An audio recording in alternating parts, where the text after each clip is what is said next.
الفاتحة إلى روح حبيبنا وشفيعنا سيدنا رسول الله صلى الله عليه وسلم وآله وأصحابه وأزواجه وإخوانه من الأنبياء والمرسلين ثم إلى أرواح مشايخنا ولآبائنا وأمهاتنا ولمن له حق علينا خصوصا جميع هذه الأحاديث بأن الله يغفر لهم ويرحمهم ويعلي درجاتهم في الجنة وينفعنا بأسرارهم وأنوارهم وعلومهم وبركاتهم في الدين والدنيا والآخرة بسر الفاتحة. أعوذ بالله من الشيطان الرجيم. بسم الله الرحمن الرحيم. الحمد لله رب العالمين الرحمن الرحيم مالك يوم الدين إياك نعبد وإياك نستعين اهدنا الصراط المستقيم صراط الذين أنعمت عليهم غير المغضوب عليهم ولا الضالين آمين. بسم الله الرحمن الرحيم. وبالسند المتصل إلى المؤلف رحمه الله ونفعنا به وبعلومه وبعلوم شيخنا وبعلوم سائر الصالحين في الدارين آمين إلى أن قال: باب من نام عن صلاة أو نسيها. عن أبي هريرة رضي الله عنه أن رسول الله صلى الله عليه وسلم حين قفل من غزوة خيبر سار ليله حتى إذا أدركه القرى عرس وقال لبلال: اكلأ لنا الليل.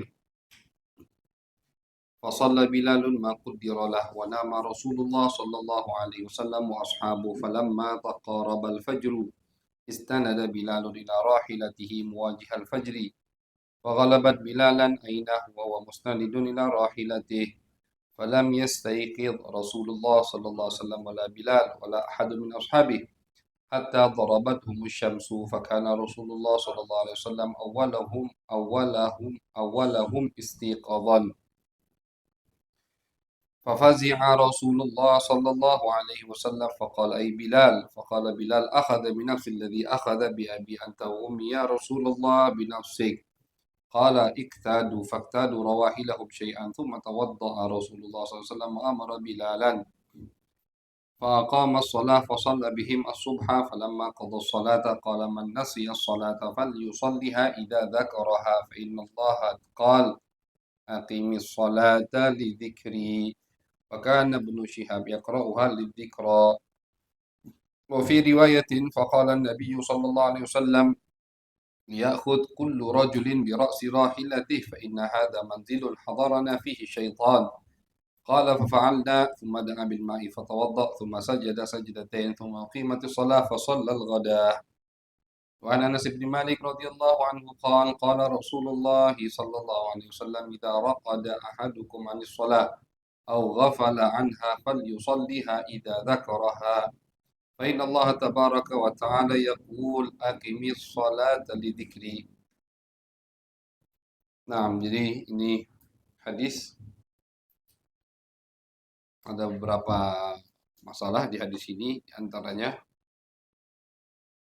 Nabi. Jadi cerita hadis ini, Nabi setelah pulang dari peperangan Khaybar bersama sahabat, Arros itu istirahat di waktu malam. Kata Nabi, Bilal, inti jaga, jangan tidur. Suruh ronda sama Nabi. Ketika masuk untuk salat subuh, bangunkan kita, bangunkan kami. Udah, Nabi dan sahabat yang lain istirahat, tertidur, pules. Bilal sholat. Akhirnya Bilal ketiduran. Bilalnya ketiduran. Tidaklah bangun kecuali matahari udah panas. Terik matahari sudah panas. Dan yang pertama kali bangun adalah Nabi besar Muhammad sallallahu alaihi wasallam.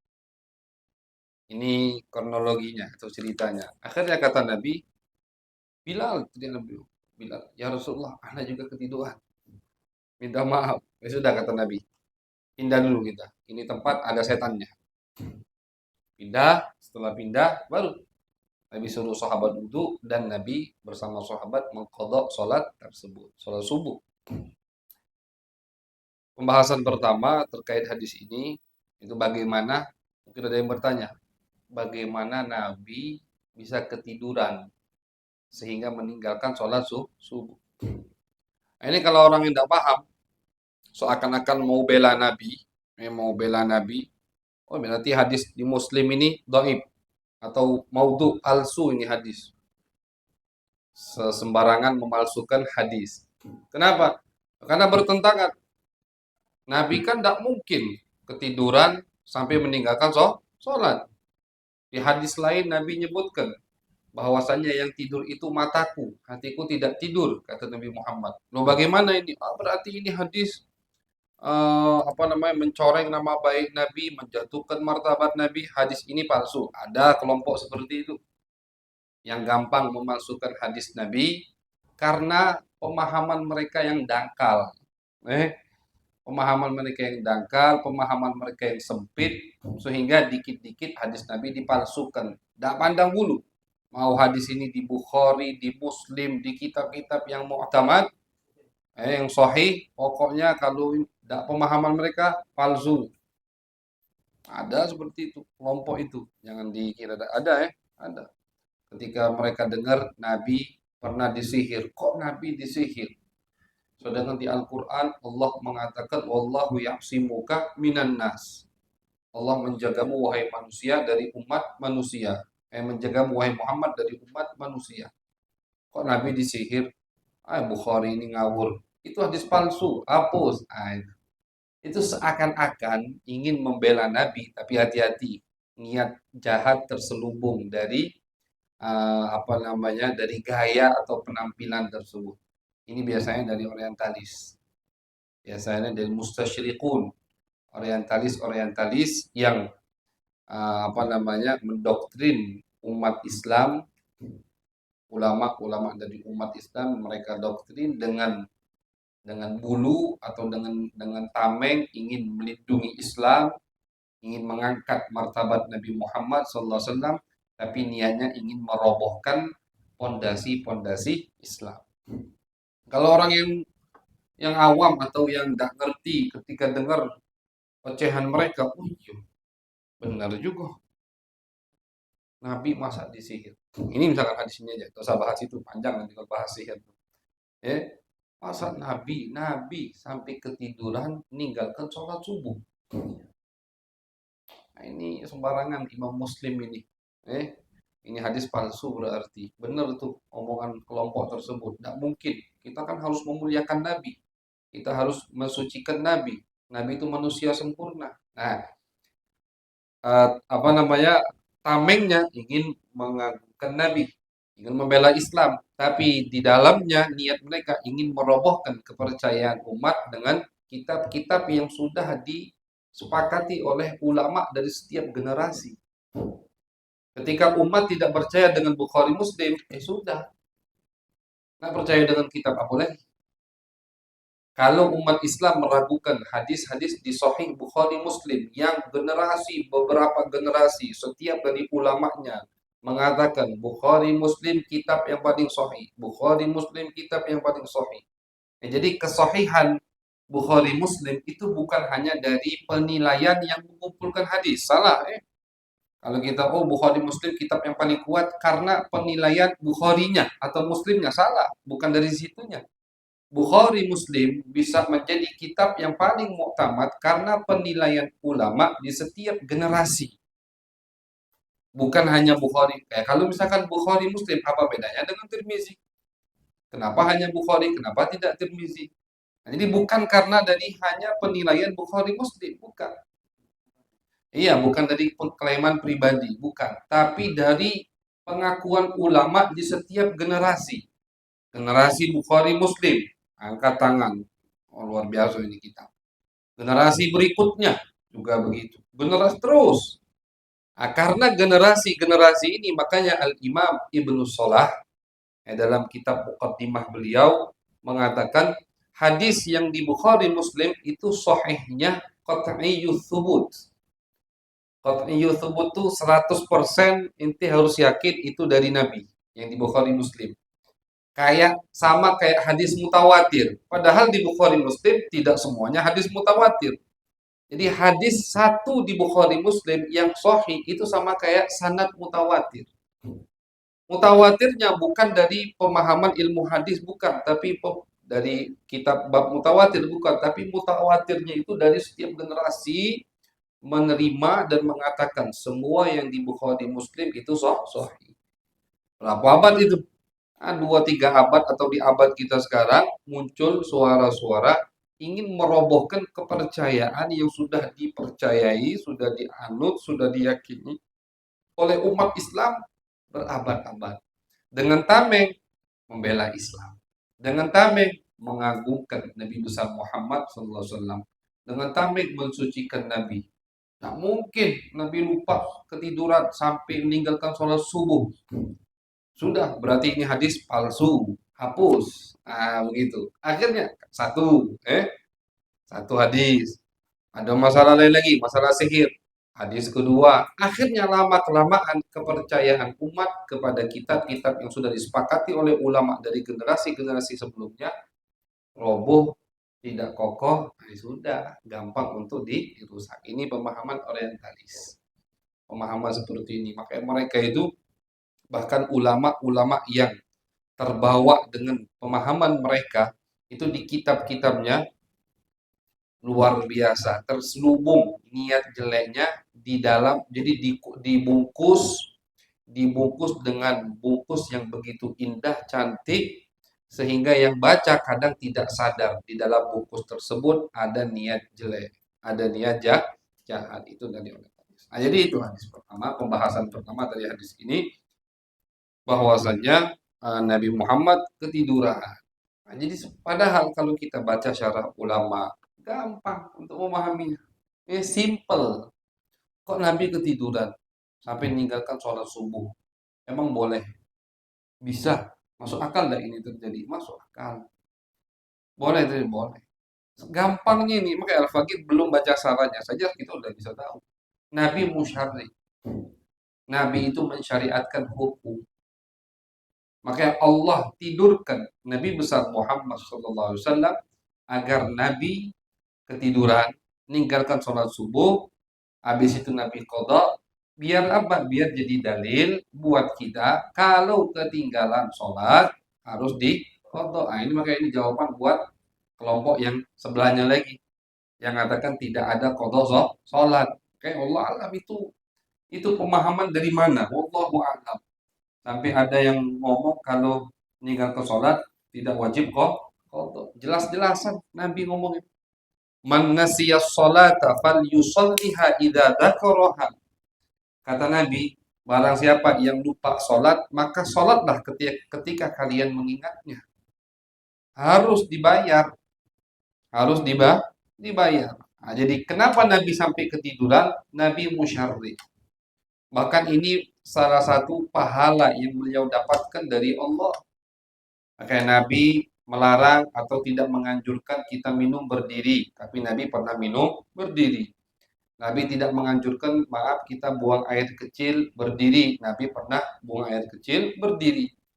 Makruh untuk kita, untuk Nabi wajib. Untuk Nabi wajib. Nabi wajib minum berdiri agar umat tahu, oh ternyata larangan kemarin itu bukan haram, tapi makruh. Kalau haram tak mungkin dilakukan sama Nabi. Nabi buang air kecil berdiri biar ulama paham, oh berarti larangan Nabi kemarin atau di dalam hadis jangan kalian. Karena kalimatnya itu larangan, nahi. Nahi itu ya dulu ala tahrim. Yang namanya larangan spontan langsung dipahami haram. Jangan minum berdiri. Kan jangan. Nahyun itu larangan. Kalimat atau sigat larangan spontan langsung dipahami berarti haram. Kecuali ada dalil yang membelokkan pemahaman tersebut dari haram ke tidak haram. Itu makruh. Dalil ini ya Nabi langsung harus. Makanya beliau wajib minum berdiri pada saat itu. Agar jadi dalil untuk ulama, oh berarti lafaz larangan kemarin maksudnya bukan haram tapi makruh. Kalau haram tidak mungkin Nabi lakukan. Oh berarti larangan buang air kecil berdiri kemarin bukan haram. Kenapa bukan haram? Karena Nabi pernah buang air kecil berdiri. Kalau haram tidak mungkin dilakukan sama Nabi. Tapi kalau tidak ada pembelokan itu, ulama akan paham haram. Minum tegak haram, buang air kecil berdiri haram. Nah, makanya seperti hukum makan dengan tangan kanan, Imam Syafi'i berpendapat wajib. Imam Syafi'i punya pendapat wajib makan pakai tangan kanan, minum pakai tangan kanan kalau tidak ada uzur. Tidak ada uzur. Dari mana Imam Syafi'i berpendapat wajib? Karena kata Imam Syafi'i dalilnya itu menunjukkan wajib.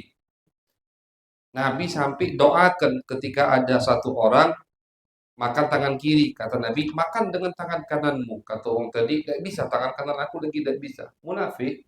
Kata Nabi, las tatotah. Kalau begitu tidak bakal bisa kau pakai itu tangan.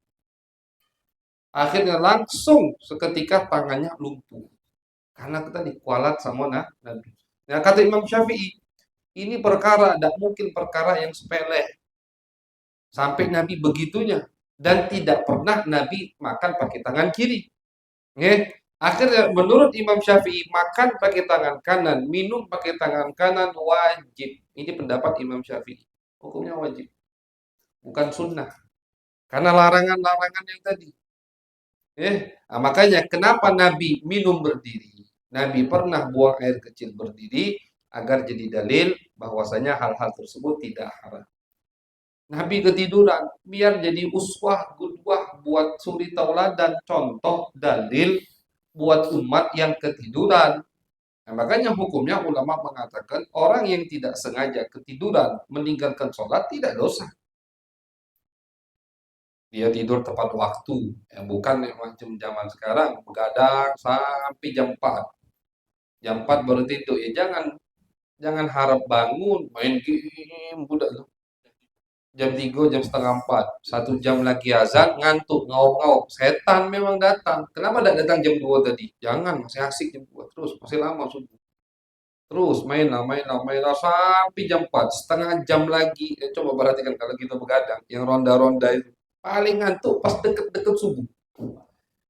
Karena tadi setan udah datang, ayo tinggalkan sholat subuh, ayo tinggalkan sholat subuh. Itu lain ceritanya. Ini tidak orang misalkan tidur tepat waktu, dia atur waktu tidurnya. Sudah pasang alarm di HP, macam-macam alarmnya. Udah pesen sama yang di rumah, kalau kalian bangun, bangunkan kami. Subhanallah, serumah-rumah ketiduran. Alarm bunyi semua, tidak ada yang bangun. Sehingga sholat subuhnya ketinggalan. Apakah dosa? Tidak dosa. Tidak dong, dosa.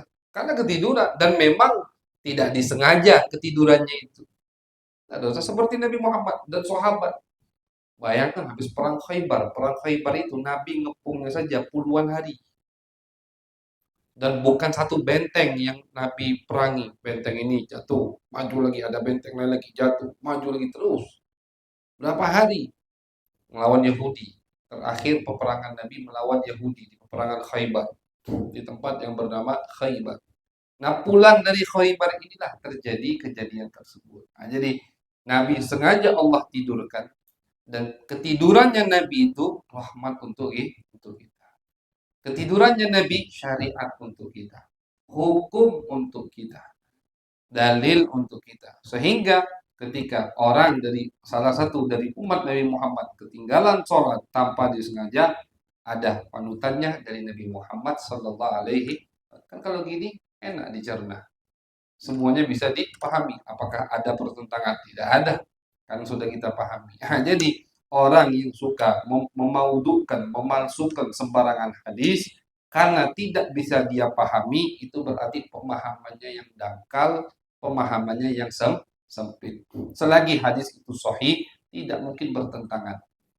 Maka Al-Imam Abu Hatim radhiyallahu taala an, beliau pernah mengatakan, kalau kalian menemukan hadis, yang penting kata beliau hadis tadi sahih semua, bertentangan, datangi ke aku. Pasti aku bisa gabungkan itu hadis. Kalau kalian menemukan ada hadis sahih yang bertentangan, dua hadis sahih yang bertentangan, satu ke sini, satu ke sana, melawan arah, datangkan ke aku, pasti aku bisa gabungkan. Pasti kalian akan bisa memahami. Karena tidak mungkin dua hadis sahih bertentangan. Kenapa? Karena kan hadis ini dari Nabi. Nabi tidak mungkin ucapan Nabi itu bertentangan. Karena beliau wa ma yantiqu anil hawa in huwa illa wahyun yuha. Kita kalau ngomong galak bertentangan. Sekarang ngomong A, 5 menit lagi ngomong B. Kan gitu. Tapi kalau karena kita dilandasi hawa nafsu. Kalau Nabi tidak dari wahyu dari Allah. Berarti semua yang Nabi ucapkan sudah ditata sama Allah Subhanahu wa taala. Itu segi kemustahilan. Ada ta'arud, ada pertentangan dari hadis baginda Nabi Muhammad sallallahu alaihi wasallam. Nah, Allah sallallahu wasallam. Sama kasusnya Nabi tiduran sholat subuh. Jadi mungkin ini satu kejadian, cuman dari riwayat yang berbeda. Jadi tadi riwayat yang pertama, riwayat Abu Hurairah, beliau tidak menyebutkan sampai panjang. Riwayat berikutnya Imran bin Husain. Sama Nabi ketiduran sholat subuh, singkat cerita bangun ketika mau wudhu, ternyata tidak ada air, kehabisan air. Nabi perintahkan sahabat untuk cari air. Akhirnya sahabat ketemu ada perempuan. Sadilah rijlaha baina mazadatain. Perempuan ini membawa di kendaraannya 2 wadah air. Kayak 2 ember kali ya, atau 2 jerigen gitu di kendaraannya. Sahabat nanya, "Ainal ma?" Di mana kau dapat air? Lama alakum, tidak ada air daerah sini. Akhirnya kata sahabat, berapa jarak dari kamu dan air? Jadi kau dapat air ini dari sejauh apa jarak? Kata yaumun walailah, perjalanan 1 hari 1 malam.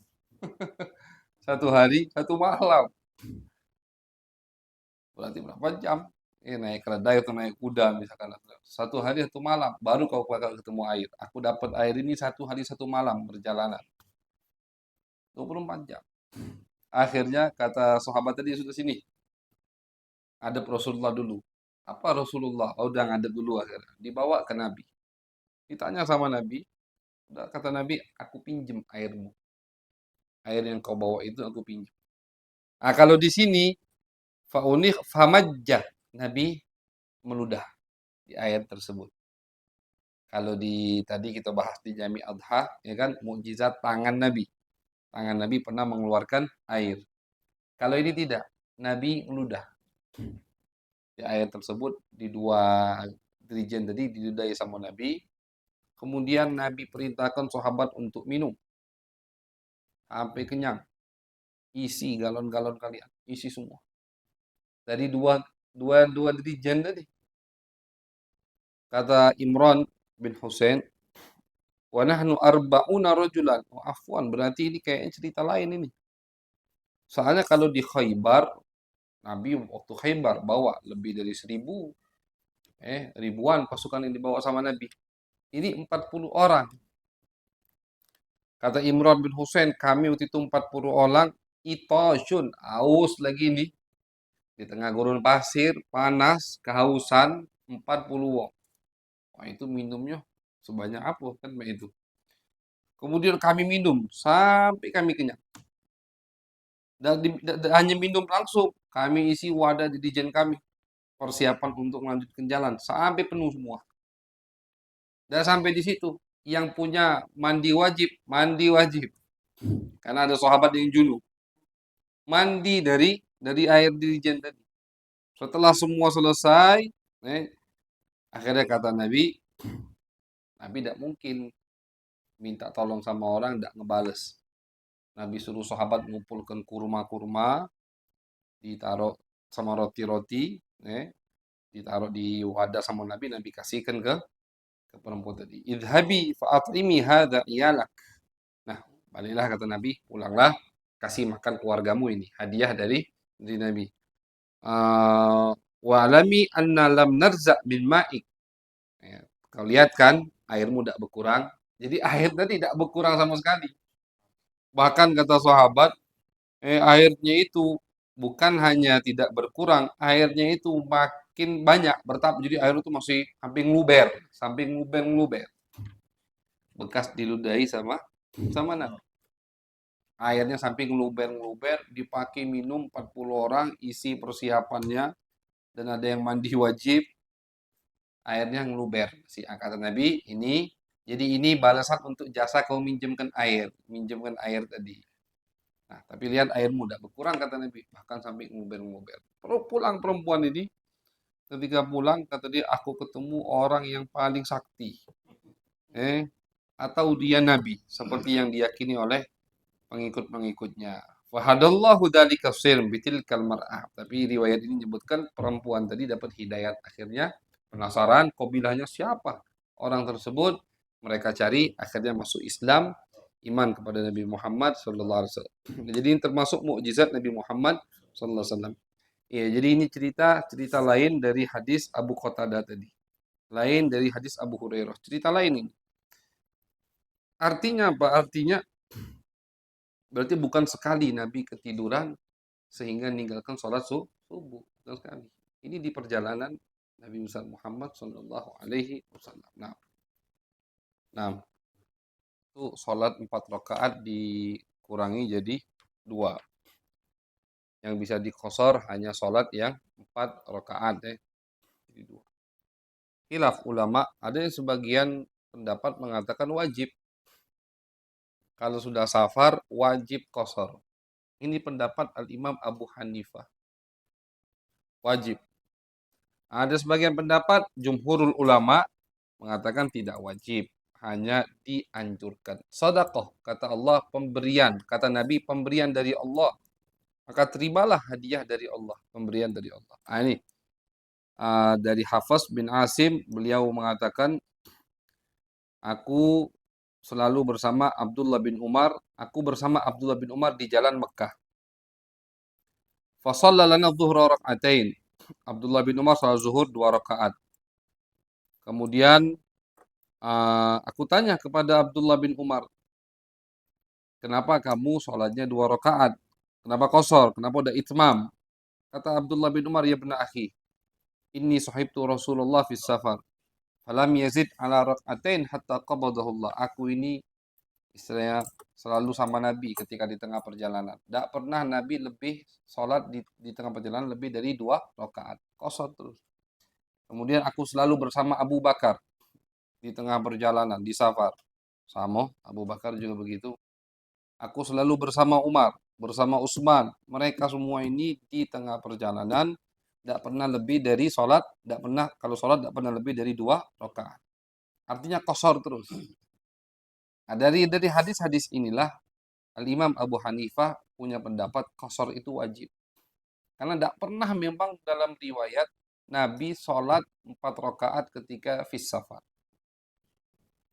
Tapi jumhurul ulama, Imam Malik, Imam Syafi'i itu mengatakan tidak wajib, hanya afdol. Afdolnya qasar daripada itmam. Terkhusus untuk orang yang meragukan hukum qasar. Meragukan keafdolan qasar. Afdol apa tidak qasar? Nah, untuk orang itu afdol, bukan wajib. Afdol qasar. Karena wajib itu hanya pendapat Al-Imam Abu Hanifah. Hanya Abu Hanifah yang mengatakan wajib qasar. Cuma di Abu Hanifah tidak ada jamak. Jamak tidak ada jamak di Abu Hanifah. Menurut Abu Hanifah itu hanya jamak suri. Nabi itu hanya mengundurkan sholat zuhur ke waktu mepet sama asar sehingga tidak perlu untuk istirahat lagi. Sekaligus langsung sholat. Tapi kalau kosor, Nabi tidak pernah sholat tidak kosor kalau di tengah perjalanan. Fis safar. Ya batasnya kalau kita seperti yang kita ketahui 84 kilo. Afdolnya lebih kan 90 kilo. Karena pendapat Imam Abu Hanifah beda 10 kilo kalau tidak salah sama kita. 90 atau 94, 92 gitu. Ya, jadi afdolnya lebih kan dari 84 biar menurut Abu Hanifah juga sudah boleh kosor. Kosor di situ. Jadi afdol kosor. Ini nikmat dari Allah. Ngampun kosor nanda. Di rumah tidak sholat. Pas di safar pengen 4 rakaat, tidak mau kosor. Pas di rumah tidak sholat. Lagi safar ada pemberian dari Allah, ada keringanan. Innallaha yuhibbu an tu'ta rukhasuh kama yuhibbu an tu'ta azaimuh. Dalam hadis Nabi juga pernah bersabda. Allah itu senang kalau keringanannya kita ambil. Sebagaimana Allah senang ketika kewajibannya kita lagi di rumah, kita laksanakan. Nah, jadi sholat isya 4 rakaat di rumah, lagi fil hadar, bukan di safar. Allah senang, ridho Allah. Lagi di tengah perjalanan, kosor. Allah juga ridho. Karena itu pemberian dari Allah. Rukhsah untuk umat Nabi Muhammad Sallallahu Alaihi Wasallam. Nah, Allah Imam Malik, kosor di Mina ini, di Mina ini pas pas mabit ayam Mina. Jadi kita setelah kalau haji setelah bukan ya pas melempar. Jadi habis lebaran, paginya lebaran 10 Dzulhijjah, nah malamnya mabit di Mina kan. Cuman 3 malam mabit di Mina. 3 malam nginep ya, 3 malam untuk ngelempar jamroh. 3 jamroh tiap malam. 7 7 7 21 batu. Total 63 batu jadi. Nah, cuman qasar di Mina ini khilaf ulama. Qasar di Mina khilaf ulama. Menurut Imam Malik, qasar di Mina ini termasuk daripada manasik haji. Nah, jadi walaupun penduduk Mekah yang ke Mina, kan dari Mekah ke Mina itu berapa menit paling? Belum masafah qasar. Orang dekat nian. Kalau sekarang itu dari apa tempat yang bernama Aziziyah itu udah dekat ke Mina. Bahkan itu udah kejingoan Mina. Dekat. Paling naik mobil setengah jam dan sampai kalau dari tempat itu. Dari kota Mekah. Nah, berarti kalau menurut pendapat yang mengatakan qasar di Mina ini adalah rukun atau termasuk rentetan ibadah haji, walaupun yang haji orang Mekah tetap sholatnya qasar. Ini pendapat Imam Malik. Lihat dari hadis ini. Jadi menurut Imam Malik, mau yang haji orang Mekah atau orang Mina situ sendiri, tapi dia mabit di Mina, maka sholatnya qasar. Karena qasar di sini termasuk rentetan daripada ibadah haji. Ini hanya pendapat Imam Malik. Pendapat imam yang lain, Imam Syafi'i, Imam Abu Hanifah, Imam Ahmad tidak. Ini qasar ya karena musafir. Nabi musafir, makanya Nabi qasar. Berarti yang bukan musafir haji tidak boleh qasar, tetap sholatnya 4 rakaat. Nabi dari Madinah. Ya, Nabi kan ini kan haji Nabi setelah hijrah kan cuma sekali. Sebelum beliau wafat 3 bulan. Nabi haji, musafir Nabi. Nabi musafir. Nah, jadi menurut Imam Malik tidak, lihat dari hadis ini mutlak tidak ada kata musafir atau bukan musafir. Jadi menurut Imam Malik qasar di Mina 3 hari itu termasuk daripada rentetan ibadah haji.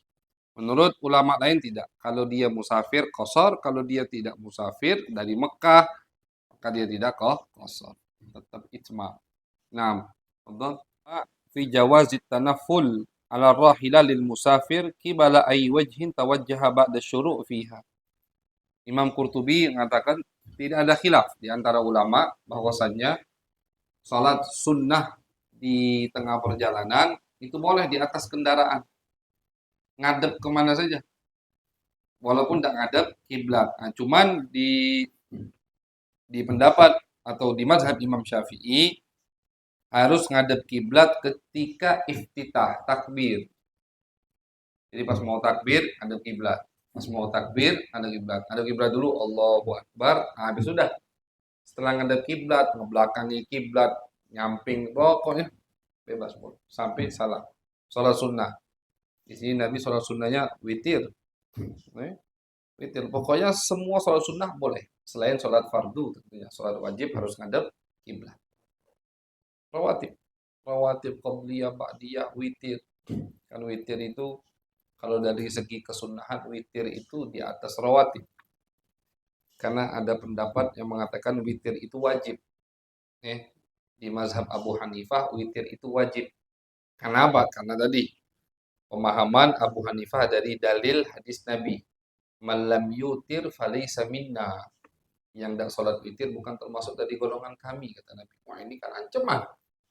Walaupun ini hanya anjuran dari Nabi, misalkan anjuran, tapi kan anjuran tadi dengan berarti yang tidak melakukan bukan termasuk dari golongan Nabi. Kan ngeri. Nah, di situ Abu Hanifah mengatakan witir wajib dan Nabi tidak pernah meninggalkan witir fil hadar was safar. Maka mudah-mudahan kita juga tidak pernah meninggalkan witir.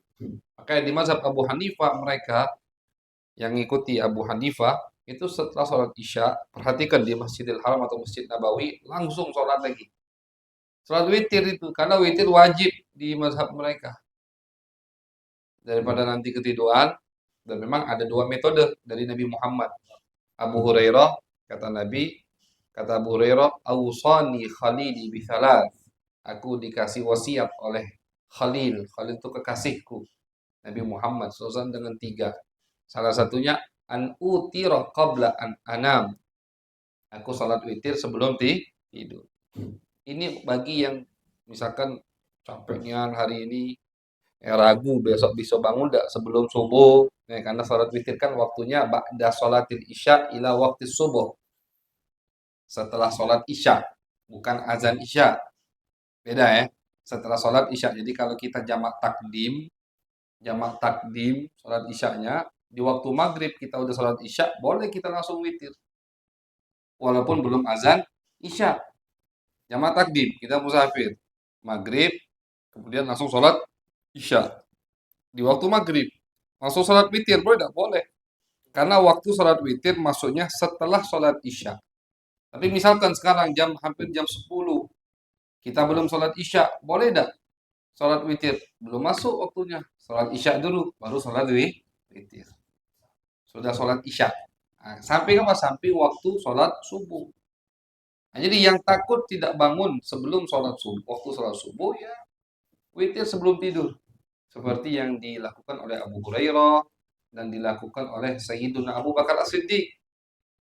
Sayyidina Umar dah yakin beliau bisa bangun, maka yang beliau rutinkan sholat witir setelah bangun tidur. Jadi memang afdolnya itu bagi yang yakin bisa bangun sebelum subuh, sholat witir sebelum waktu subuh setelah bangun tidur. Ij'alu akhir salatikum bil laili witra, kata Nabi. Jadikanlah sholat kalian terakhir di waktu malam adalah sholat witir. Oke, kenapa kita kemarin pas tarawih di sini cuma 10 rakaat? Tidak ada witir seperti yang kita lakukan bersama Buya Said Ahmad di Mekah. Ya, karena witir itu di akhir penutup sholat malam, sholat witir. Nah, jadi witir itu derajatnya di atas rawatib. Jadi kalau witir saja boleh di atas kendaraan, tidak menghadap kiblat, apalagi sholat-sholat yang lain. Nah, cuman di mazhab Al-Imam Asy-Syafi'i harus ngadep kiblat ketika mau takbir. Takbir ini ngadep kiblat, habis itu kendaraan jalan, dan ada tidak masalah. Tapi di mazhab lain tidak mesti. Karena di hadis ini tidak ada nas yang sharih yang jelas dari Nabi ngadep kiblat ketika takbir. Baca bisa ngapa dalam hati itu? Iya, diistihdorkan dalam hati. Tapi sujud ruku bisa dengan tubuh kan, apa nunduk sedikit. Sujud agak nundukkan lagi. Tidak perlu sampai turun. Kalau turun berarti bukan rukhsah. Sama baik berarti kan kalau turun. Kalau turun ngadep kiblat ini kan ala rahilah. Sekali lagi ini nih hukumnya di atas kendaraan. Bucuk motor misalkan, lagi janganlah kalau lagi bucuk motor nak sholat. Kecuali kalau dibonceng, ada apa dibonceng. Tapi kalau bawa motor nak sholat, sholat di waktu lain nih. Nah, betul. Jadi mana yang afdal ketika kita mau jamak takdim atau takhir? Sebagian ulama nyebutkan takdim, sebagian ulama nyebutkan takhir. Cuman pendapat yang lebih kuat mengatakan tergantung kebutuhan kita. Kalau lagi lebih santai, lebih enak dilakukan di waktu asar, ya udah takhir, mundurkan. Tapi tidak, misalkan takutnya nanti kalau asar mau stop repot. Mumpung kita lagi makan siang di rest area, ya sudah takdim, gitu. Nah, jadi seenaknya kita. Sebagian ulama tidak mengatakan takdim aula afdal. Sebagian lagi katakan takhir afdal. Nah, tapi pendapat yang lebih kuat ala hasabi al-musafir. Tergantung ini dihukum per individu bagi orang yang musafir. Kalau dia lebih enak takdim, maka aula lahu takdim, lebih afdol bagi yang untuk takdim. Tapi kalau dia lebih enak takhir, lebih santai, maka afdol baginya untuk takhir. Dan dua-duanya pernah diamalkan oleh Nabi Muhammad SAW. Ini juga hadis dalil untuk Abu Hanifah yang mengatakan tidak ada jamak mindakan waktu ke waktu, tidak ada. Kata Abu Hanifah, jamak Nabi itu tadi jamak suri, maksudnya Nabi mengundurkan waktu zuhur dekat waktu asar sehingga ketika Nabi sholat zuhur tidak lama masuk waktu asar, Nabi langsung sholat asar. Itu pendapat Al-Imam Abu Hanifah. Kemudian bab berikutnya Nabi besar Muhammad SAW, beliau termasuk sunnah beliau ketika selesai sholat imam itu ngadep ke yamin, ngadep ke kanan. Afwan, Allah yang sarifa illa an yamini aktsaru ma la ngadep bubarnya itu ke kiri. Ya, bubar. Jadi selesai sholat tegaknya itu dari kiri. Bukan ngadep setelah sholat, Kalau ngadep setelah sholat, Nabi ke kanan. Oke, tadi riwayat hadis Barok, kata Barok, kami paling senang kalau sholat di bagian kanan Nabi. Kenapa? Yukbilu alaina biwajhi. Nabi kalau habis sholat, ngadepnya kan ke kanan. Jadi kami yang kelihatan. Nah, cuman pas berdiri ke kiri, begitu. Sunnah Nabi, kita amalkan biar dapat sunnah Nabi untuk sholat hatta makmum ketika bubar ke kiri berarti jalannya ke kiri. Tapi untuk imam selesai sholat sunnah ngadep ke kiri. Jadi jangan ngadep kiblat terus, ngadep ke kiri. Ngadep ke kanan. Sekiranya makmum melihat pipinya. Jadi bukan hanya ngelawes ini, bukan ini. Artinya berbalik badannya itu ke kanan. Jadi makmum melihat pipi imam. Itu sunnahnya begitu. Kemudian bab berikutnya, idza uqimatis shalah fala sholata illal maktubah. Ketika kita masuk masjid, kemudian sudah qomat, maka tidak boleh kita sholat kecuali sholat wajib yang sudah lagi diqomati. Belum sholat qobliyat subuh, tapi muazin sudah qomat, tidak boleh. Nanti itu, biar selesai sholat subuh diqodok baru misalkan. Tidak masalah. Jadi jangan sampai qomat lagi dikumandangkan, kita mulai sholat sunnah. Lain kalau kita lagi sholat sunnah. Kita mulai sholat sunnah, jangan, tidak boleh. Dilarang sama Nabi Muhammad SAW. Nanti, setelah sholat fardu, subuhnya udah selesai, baru kita sholat qodok qobliyat subuh. Atau maghrib, isya, qobliyat, maghrib. Bisa dikodok kan? Maaf, bahkan namanya bukan qodok.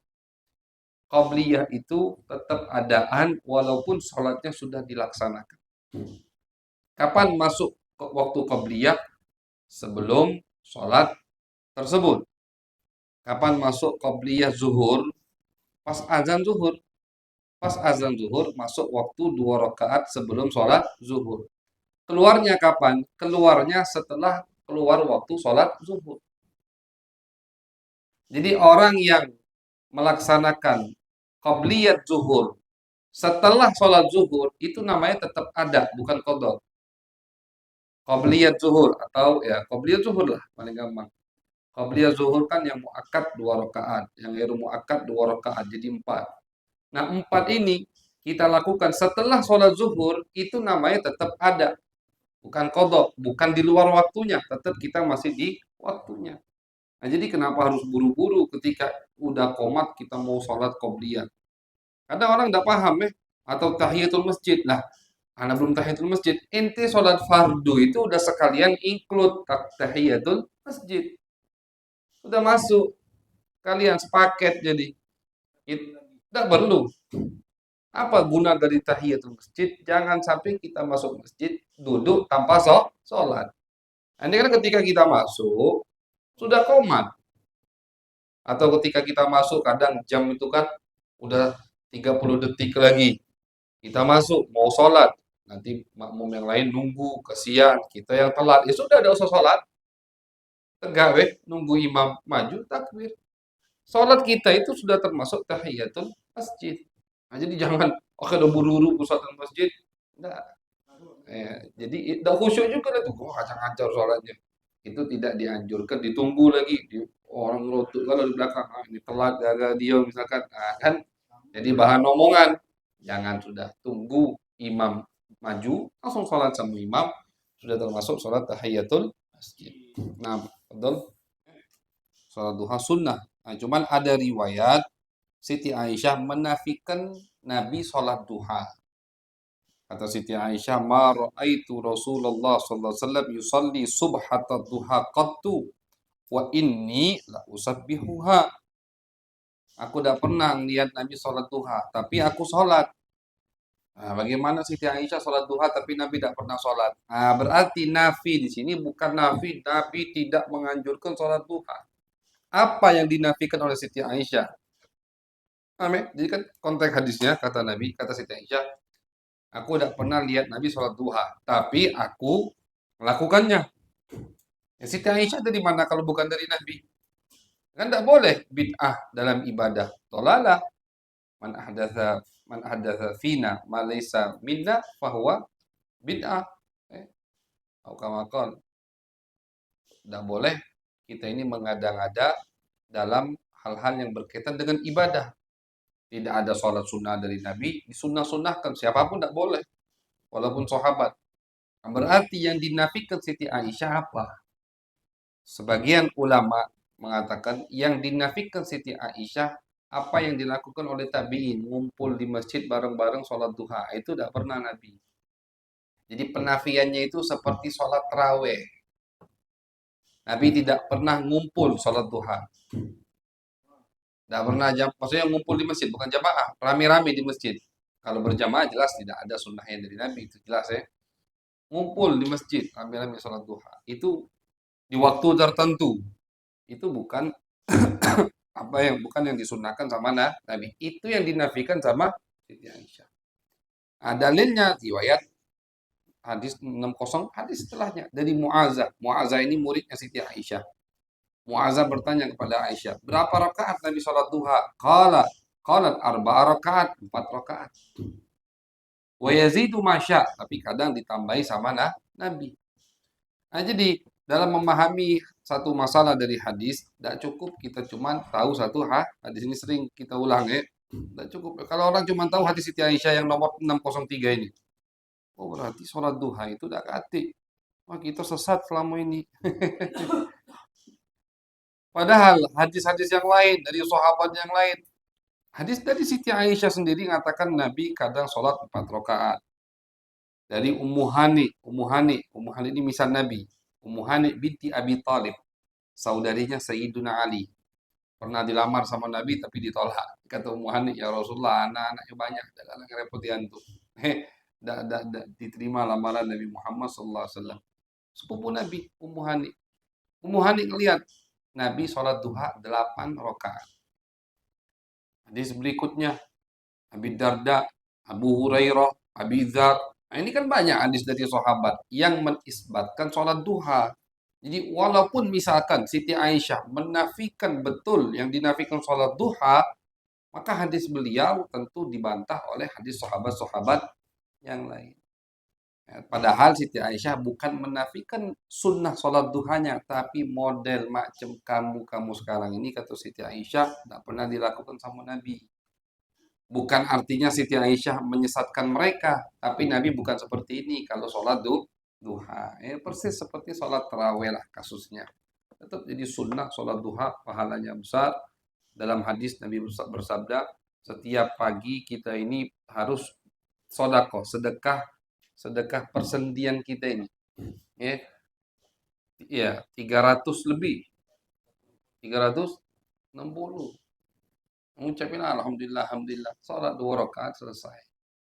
Apalagi kalau kita misalkan di beberapa masjid langsung nyambung dari subuh, majlis taklim, sampai masuk waktu isyraq. Masuk waktu isyraq, sebetulnya tidak perlu nak ngambil pendapat yang sampai 15 menit. Ada pendapat yang 5 menit.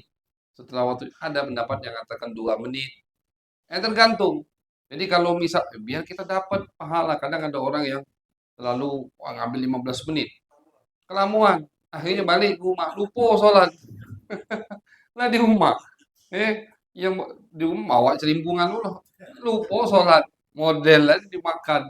Nah makanya jangan terlalu fanatik atau terlalu ngikut satu pendapat. Kalau misalkan kajiannya alhamdulillah lama, ustaznya ngisi sampai alhamdulillah.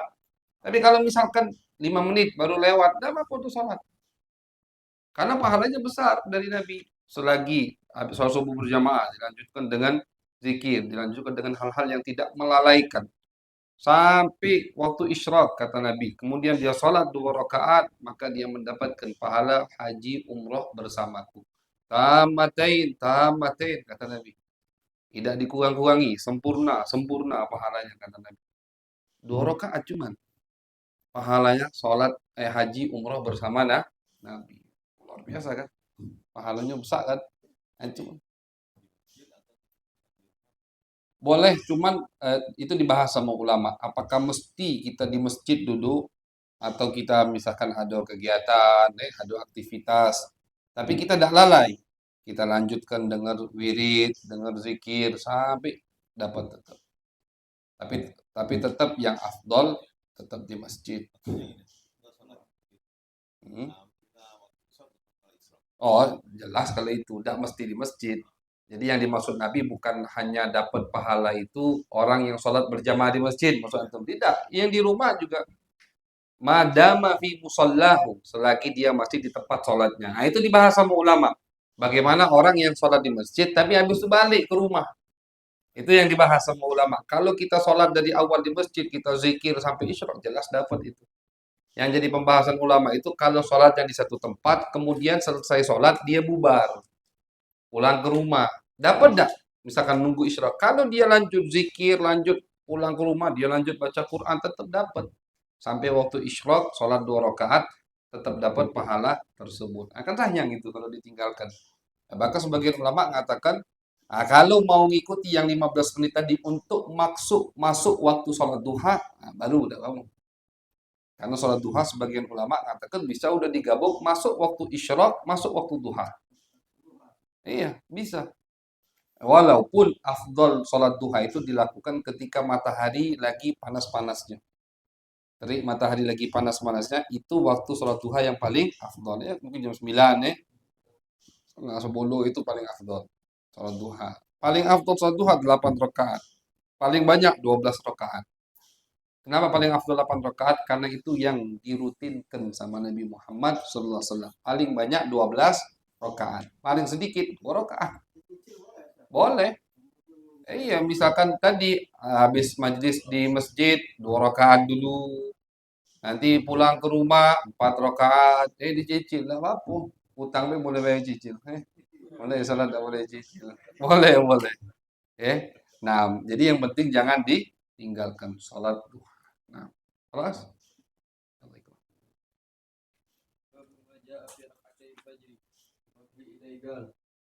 سيدة حفصة أم المؤمنين قالت كان رسول الله صلى الله عليه وسلم إذا طلع الفجر فيصلي ركعتين خفيفتين. وعن سيدة عائشة رضي الله عنها أنها كانت تقول كان رسول الله صلى الله عليه وسلم يصلي ركعتي الفجر ويخفف حتى إني أقول هل قرأ فيهما بأم القرآن.